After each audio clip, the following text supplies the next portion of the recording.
Okay, I'm in the rather interestingly shaped dressing room down at the Fleece and Firkin, and I have Jerry. Yes, Jeremy. Jeremy from the Devil Wears Prada. And we're going to have a little chat for 20 minutes or so. Yes, so, how's the tour going? Very good so far. It's been fun. We're only I think this is day 3 show day, or day 4 actually. So.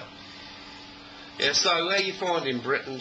Winter time, it's not exactly the most... Yeah, it's okay. I'm from Chicago, so your weather's kind of similar to ours right now. Anyway, yeah. Okay, right, let's go back for anyone that doesn't know. Give us a brief background about how the band formed, the circumstances you came together. How did you all meet? We all kind of went to high schools in the North Dayton area. That's where our hometown, where we're all from. And so I actually went to high school with this guy, our bass player Andy, and then all just kind of found each other through the music scene there.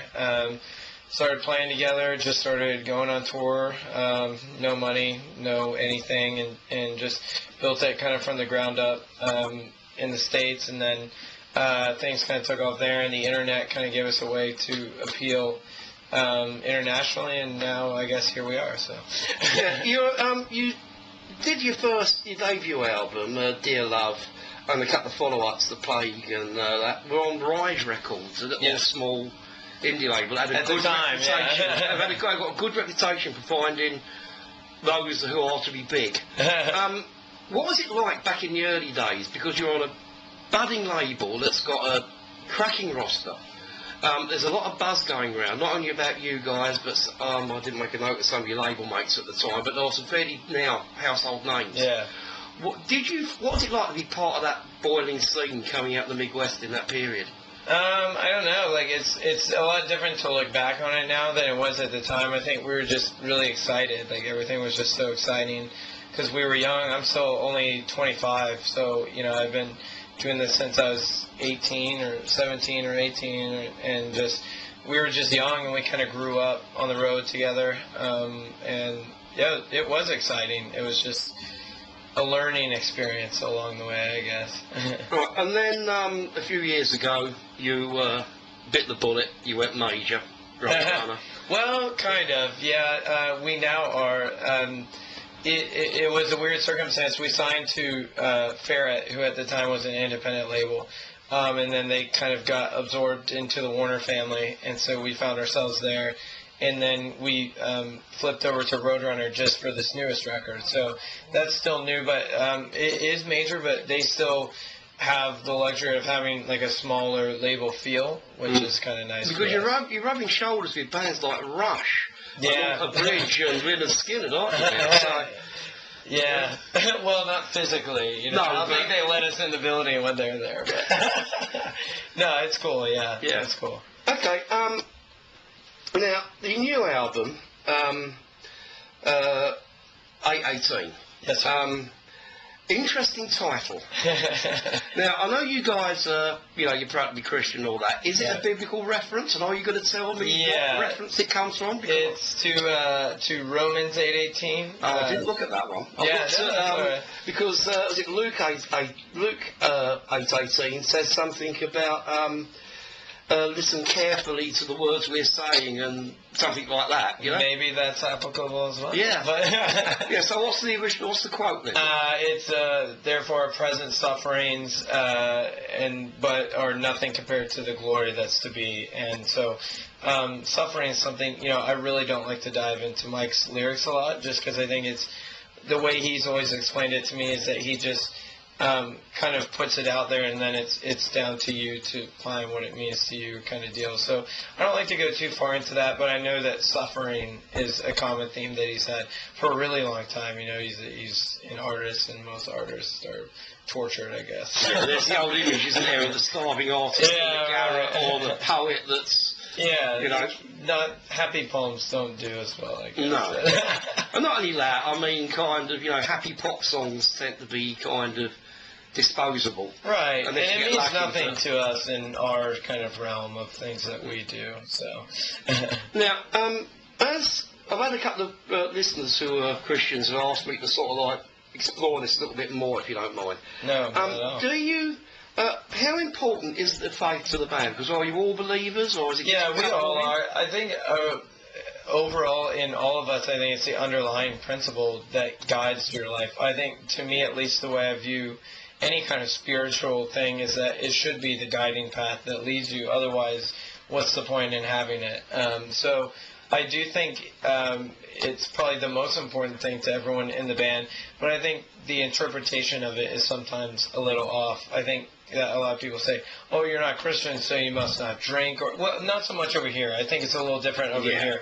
That's a really American ideal, to be a Christian and not drink and not smoke and not do this and that. It's like, it's refreshing here because people go, well, why would you not have a beer just because you're a Christian? Yeah, exactly. And also, do you find that your faith gives you guys a strength on the road? I think so. Like I said, I think it is the one thing that kind of guides everyone that's in the band. So I think that I just don't know what it would be like if it wasn't that. Yeah. Now, like you and a lot of your sort of fellow kind of, I don't know using the word mainstream, but Christian acts that are in the secular musical line, rather than just being the pure Christian rock bands. I'm thinking of the likes of Under Oath and As Are They Dying and that. You get a fair bit of flack from the fundamentalists. I was doing a bit of research and I found one quote here which I thought I had to use. Well, it's a website originally quoted on a website called Christwire, but it's been all over a lot of fundamentalist websites as well, where you're accused as being furry wolves in sheep's clothing seeking to infiltrate and liquidate the souls of the Christian youth of America. Yeah, that sounds right. Yeah. How do you feel when you get people that are supposed to be sharing your faith or throwing those kind of stupid accusations at you? I don't know. It's hard for me because I'm such a liberal, not just in the music scene and the things that I do there, but just in life. I'm a fairly liberal personality, so I really disagree with most of the things the fundamentalist world has to say, not just in music, but in politics and everything like that too. So that's just another notch on their belt, I guess, for me to say, you know, it would be so easy to just look around and pick it out and, but I don't care. Then it's unfortunate that your closed mind leads you to that, I guess is what I'd say too. Yeah. I mean, like I said, I think if half the world opened up their eyes and saw what the other thinking and tried to at least understand them, then the world would be a better place. So, the album's selling quite well, worldwide. So your tour's going well. Where do you see the band moving on to in the next sort of like 5-6 years or whatever? I don't know. It's hard to say. Like, our fan base is growing, which means that we have to work a little harder, I think, to sell a ticket or to sell an album, because when you get older, you don't have like the 16-year-old's reliance on your parents' income. You have a job and bills and cell phone payment and rent and mortgage and stuff. So like a $10 CD or a £10 CD or £20 ticket or something means a lot more to you than it did when you were younger. So I think that means for us that we just have to continually prove that it's worth it to come to our show or to buy the album. Well, I mean, I say this is going to be the first time I've seen you guys live, although I've been listening to you on record for a few years now. And seeing the queue outside, you've got quite a wide, watching people come in, you've got a fairly wide fan base, because you have got your kind of, I think I am the oldest person in the building. Right. There are a lot of people that I say, I know are in their 30s because I know them from the local music scene. A lot of kids out there are being ID'd and get the no drinks wristband because they're 14, 15, you know. How does that make you feel when you've got the kind of such a broad sort of like fan base building up? I don't know. Like for us, stateside, it's changed a bit just from doing tours with like Slipknot and Slayer and stuff like that on the Mayhem.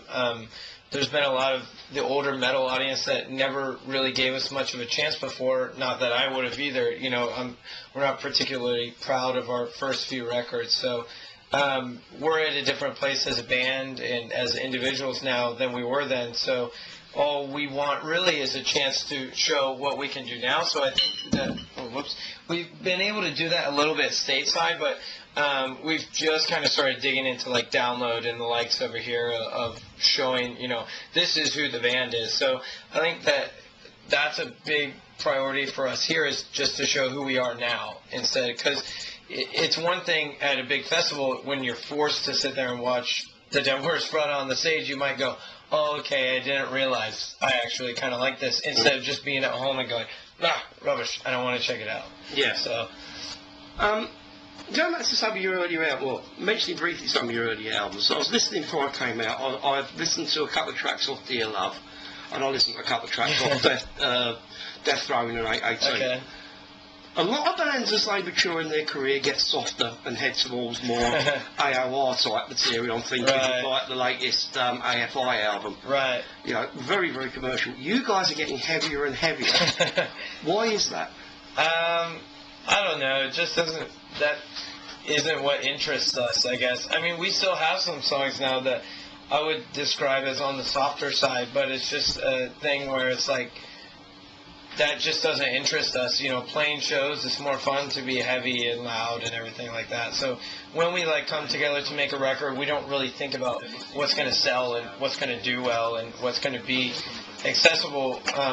Our singer Mike especially is just a person that's very uninterested in those things. So it lets us just write what we want to write, and that's heavy, I guess. So maybe it's sort of like angry music for angry times. Exactly, yeah. It's not for everybody. And talk about music, sort of like, where do you all come from musically, sort of like inspiration and influences? What was the thing that made you decide, yeah, we want to make music that's going to sound... I think we're all the kids that kind of got into, like, you know, the Korn or the Slipknot or the Marilyn Manson of the time. That was just the era that we grew up in. Maybe later on in life, like high school era, like more of the punk side of stuff or the hardcore side. But that was very much the scene that we came out of, was either the punk scene or the hardcore scene. And we just happened to also like the Underoaths of the world as well. So we tried to bring in some of that influence. So probably that realm, just hardcore. And as I said, you touched on it a bit earlier as well, but you played with some toured with some impressive names: Killswitch Engage, Slipknot, Slayer. Do you, some of the really established names in the business, do you learn from those tours? Do you have fun on those tours, or is it just a case of a job that you do? Because I've had conflicting reports from people who've been on these major tours.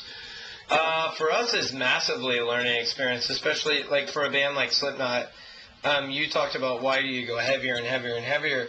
Well, we learned that there is this entire world out there that just doesn't care how accessible you are. You know, there's 20,000, 30,000 people in every city that are interested in really heavy, really aggressive music that means something to them. And they can see right through the facade of oh, well, maybe if we go commercial, we'll get on the radio and do this. They can see through that. So those kind of bands teach you that you should just be you and do your show. And so I think that's probably the big... And they're still fun, man. You know, there's nothing wrong with being able to watch Slipknot and Slayer for free every night. Yeah, I'll tell you that. Okay, where does the tour roll on to from here? Because you're around Britain, you're in about your third or fourth British date. You're off around the rest of Europe? No, this time we're just doing UK and Ireland only. So we're going to roll up through Britain, go up, do the Scottish stuff, do a date in Dublin, a date in Belfast. We've never been to Ireland, actually, so we're kind of excited about that. They're a bit crazy over there. Yeah, that's what I hear. So we'll do that, and then we go back and do like a whole U.S. run, and then we're going to try and come back and do some more stuff here and in Europe again at the beginning of next year, hopefully. Okay, well, I'm looking forward to catching your set. Yeah, thanks for your time. And you Slipknot? Yeah, Devil Wears Prada, not Slipknot. Have a good one. Thank you.